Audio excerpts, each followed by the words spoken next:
ერთი წლის წინ საქართველო მიიღო ევროკავშირის კანდიდატი ქვეყნის სტატუსი არა მისი მთავრობის, არამედ ქართველი ხალხის გამო. ახლა კი ეს ხალხი ჩვენს მოქმედებას ელის. როგორ შეგვიძლია მათი დახმარება?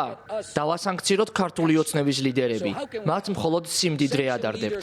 დავაფინანსოთ დამოუკიდებელი მედია და დემოკრატიის სხვა დამცველები. მხარი დავუჭიროთ სალომე ზურაბიშვილს, ხალხის პრეზიდენტს, ქვეყნის ერთადერთ ლეგიტიმურ ლიდერს ახლა და 29 დეკემბრის შემდეგ. ერთ-ერთმა აქციის მონაწილემ მითხრა, რომ საქართველოს ნამდვილი ოცნება ევროპულია. ჩვენ როდესაც ნელ-ნელა მივექანებით მესამე მსოფლიო ომისკენ მოვისმენთ 8 განცხადება საქართველოში არჩევნებსა და პროტესტთან დაკავშირებით, მაგრამ არ ვუყურით კენჭს ნეთანიაჰუს დაგმობის რეზოლუციას, რომელიც ხოცავს პალესტინელებს. ჩვენ დროს ვფლანგავთ. რის სიაღლებად ჩვენ არ გვინდა არის ის, რომ საქართველოს მოქალაქეებმა ხმა მისცეს საკუთარ ინტერესებს და არა იმას, რას სურს ურსულა ფონ დერ ლაიენს ან რას ამბობს. ევროპის მასშტაბის სტუდენტები გამოდიან ქუჩებში და ითხოვენ მეტ უფლებებს. ახალგაზრდობა გამოდის ქუჩებში და ითხოვს პალესტინელების უფლებებს.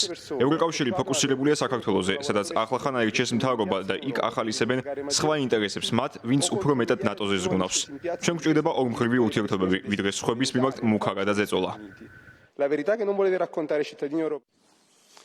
საქართველოს პარლამენტში, ისევე როგორც გერმანიის პარლამენტში ოპოზიციას ოფისებში არ დაუშვებდნენ, თუ ოპოზიციონერ პოლიტიკოსებს თავს დაესხმებოდნენ, მათ სახლებსა და ავტომობილებს დააზიადებდნენ. თუ საქართველოში, ისევე როგორც გერმანიაში, სახელმწიფო პროგრამა იქნებოდა ოპოზიციის წინააღმდეგ საბრძოლველად, თუ სახელმწიფო მედია ოპოზიციის დისკრედიტაციას მოახდენდა, თუ ოპოზიციას პოლიტიკურ დებატებში მონაწილეობას აუკრძალავდნენ, თუ საქართველოში, ისევე როგორც გერმანიაში, სახელმწიფო სამსახური იქნებოდა, რომელიც ოპოზიციას უთვალთვალებდა, ასეთ შემთხვევაში ქალბატონებო და ბატონებო, ეს დარბაზი სამართლიანად მივიდოდა იმ დასკვნამდე, რომ საქართველო ევროკავშირში გაწევრიანებას ვერ შეძლებს. ქართველი ხალხი ავლენს თავის უდავო ერთგულებას დემოკრატიული ფასეულობებისა და ევროპული მომავლის მიმართ. ევროკავშირი არ მიატოვებს მათ.